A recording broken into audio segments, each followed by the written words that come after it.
Senador, ipagpaumanhin niyo po. Senyor!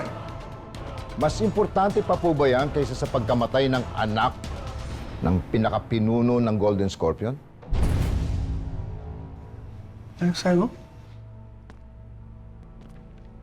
Patay na po si Calvin.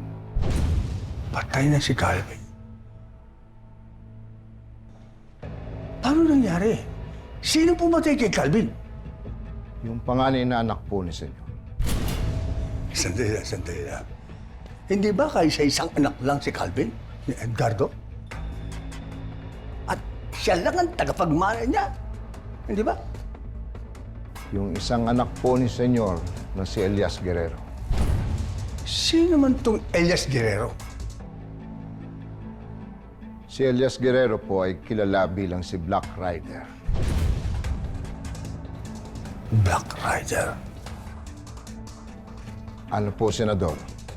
Gusto niyo po bang samahan ko kayo sa kwarto ni Senyor? Na, hindi na. Hayaan ko muna makapagpahinga siya. Balik na lang ako. Sige po. Sige.